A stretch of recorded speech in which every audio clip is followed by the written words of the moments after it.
unauthorized.com and unauthorized.tv. I have no idea if anyone can see this. I certainly can't see anything, so it'd be useful to know. But it looks like we're getting audio. I'm trying to figure out why we're not getting video. Can you see? Can you guys see the picture at all? Oh, you can see video. Okay, well, I can't, so that's really not, I guess, that big a deal. Let me just arrange it so that I can have some idea what's going on. So what we're talking about tonight is the true test of Donald Trump. And I know everybody is tense. I know everybody is, or at least most people here are disappointed. And as somebody said, the big question now is, will Donald Trump cross the Rubicon? And that's exactly what we're talking about here. That's exactly what we're dealing with here. That's exactly the issue. And while I know that a lot of people are looking for someone, anyone, to tell them, hey, this is going to happen. Hey, everything is going to be okay. It's just not possible, because no plan survives contact with the enemy, and the enemy always gets a vote. And so the optimistic thing here is that we have someone in Donald Trump, in President Trump, who is at least potentially willing to do the right thing, and who's willing to fight for the right thing, who's not inclined to play the Republican fall guy and say, oh, well, gee willikers, guys, we sure put on a good fight. We really tried hard, and gosh golly, it just wasn't good enough. Good luck to the other fellows. That's not happening. And that's why I am still optimistic. That's why I'm still wearing my Trump slide shirt. And, it's obvious. It's absolutely obvious that the Biden campaign is the beneficiary of a tremendous number of fake votes. What we have here is the fake news covering for the corrupt election officials to produce fake votes and try to establish a fake president. I don't know if Creepy Joe has surfaced yet to start trying to speak, but like I posted on Social Galactic earlier tonight, can you imagine how hopped up they must have him on chemicals to dare to put him in front of the camera at a moment like this? I mean, anything is possible. How many fake votes? Well, I think that you're looking at, I've seen the number 10 million. So somewhere between 10 and 12 million would be my guess. For example, there's 100,000 fake votes in Hennepin County, Minnesota alone. How can I say that? It's really simple, because the number of votes for the Democratic candidate has barely changed in the last 4 elections prior to this one. Hillary, Obama didn't make a difference. And so when you look at that, in Minnesota, in the heart of George Floyd Antifa burning the city to the ground, Hennepin County is where all the riots were. It's where all the fires were. You know, a lot of people who voted Democrat, or in Minnesota, as we call it, DFL, a lot of people who voted DFL were actively talking about how they were going to be voting for Trump, voting against the Democrats, just because the Democrats allowed their city to be burned to the ground. And yeah, a lot of people have commented on the fact that there's 125%, 200% of the registered voters supposedly voting.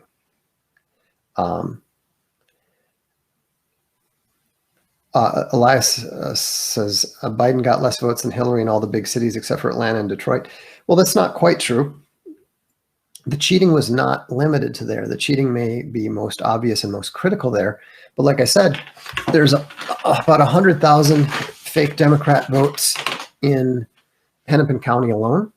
I didn't look at the exact number in Ramsey County, which is, you know, I went to school in Hennepin County, but I grew up in Ramsey County, and Ramsey County was showing the same signs of ridiculous overperformance that Hennepin did. Karen took the kids, says, do you think there's any credence in the watermark rumors? I don't think we can know. I mean, you know, on the one hand, DHS came right out. I think there's some other office that came right out and said, no, that's not true, or that they're not doing any sting operation. Does that mean that there weren't any watermarks? No. You know, it's hard to say, but you know, and I had to. I mean, you know, a number of people have asked me, well, where was the Trump slide? I said the Trump slide was right in front of you. Donald Trump got, you know, around 10% more votes than he did when he beat Hillary. You know, when Obama ran for re-election, he got 5% less votes than he did the previous time. When Bill Clinton ran for president, he got 5% more votes than he had the previous time because Ross Perot wasn't running. And so, you know, I mean, it's completely and utterly obvious what happened. You know, when I was paying very close attention to Florida, Trump overperformed there by about 5%. He won Florida quite easily. Broward County, which for decades has been kind of the epicenter of Democratic voter fraud, they stopped it there. They stopped it in Miami-Dade. And once things were getting reported that Trump was going to win in Michigan, in Wisconsin, in Georgia, in North Carolina, they stopped the vote and then went and produced, you know, hundreds of thousands of votes. And it, you know, and it's very, very obvious, because all you have to do is look at the votes for president versus the votes for the local offices in the Senate.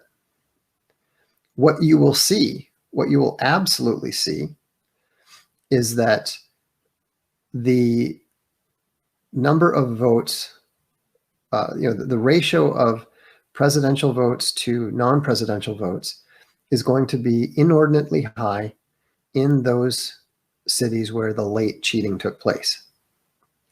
And, you know, people can complain all they want about, oh, it's whining, it's sort of, no, it's not. You know, the vote, the election was completely illegitimate. And so, you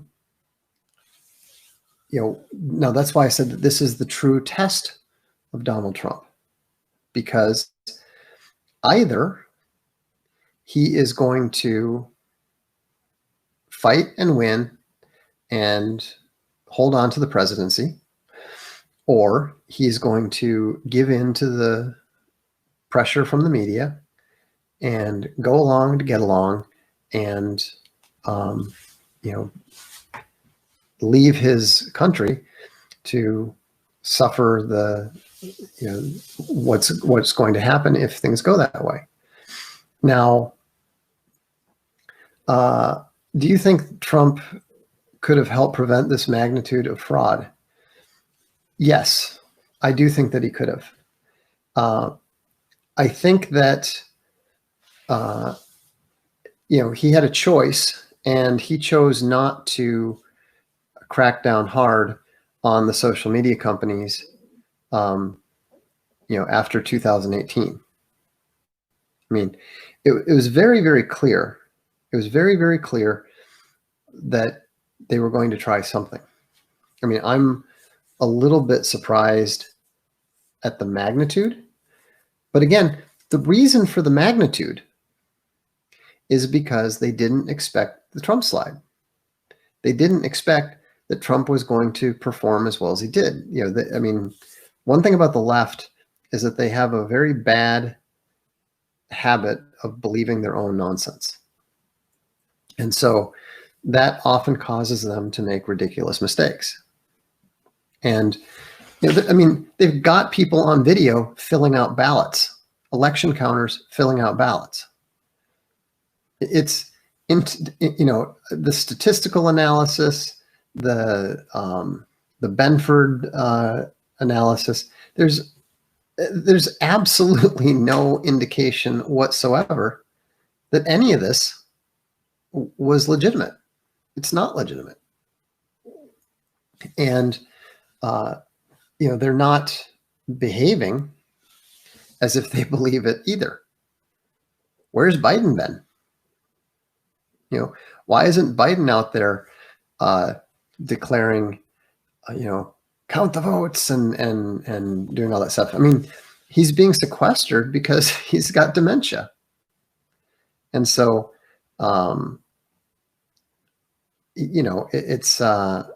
it's really ridiculous. Do you think the glitch admissions are them trying to give the election back nicely and avoid the wrath of the God Emperor? I don't know. I just really don't know. It's certainly not going to cut it. Nick Ricada says, Nick Ricada doesn't think the courts will do anything. He says that they haven't done anything in the past. Says nothing can be done about fraudulent votes. Well, that's the weakness of legal analysis. Nick is very competent, and he really knows the law, and he's probably right. Lawyers tend to be a little bit cowardly, and judges are the most cowardly of all. If there's one thing I've learned about judges throughout, various lawsuits and arbitrations and so forth, it's that they will take every opportunity to avoid making a decision that they can. Right? So the point is that at some point in time, at some point in the next 2 months or so, Donald Trump is going to have to decide whether he is willing to take action or not. And, Machiavelli says that the reason societies fail is because good men don't do what is necessary to preserve their societies. And that's what we're going to find out. Is Donald Trump a warrior? Is Donald Trump a lion? Is Donald Trump the kind of person who is going to put his country first? Or is he a member of the elite who is a good man with good intentions, but who ultimately is afraid to disrupt the process and to go against the forms and the etiquette? Colin Court says, the courts will tremble at the amount of fraud and let it stand. It is too huge a responsibility. Precisely. And that's why people are correctly comparing this period that we're in right now to Julius Caesar north of the Rubicon, facing that crucial decision. Do we roll the dice and do what is what needs to be done, or do we wave the white flag by doing nothing and just going along to get along? And so, I think that it's very clear that Donald Trump supporters want him to cross the Rubicon. That's what is necessary. That's what needs to be done. And that's, of course, what the media and what the various alliances that put this whole thing together are terrified that he's going to do. This is when you wish that Donald Trump Jr. was president, because there's no question that we know what Donald Trump Jr. would do. We know what he is advising him to do. And so, but this is why it's so important to, this is funny. This is why it's so important to keep the faith, to trust the president, and to support his efforts when he, in this difficult time. Someone says, Stefan says, are you insinuating our elections don't work? No, I'm not insinuating it, Stefan. I'm telling you that the elections in 2020, the presidential election in 2020, was entirely corrupt.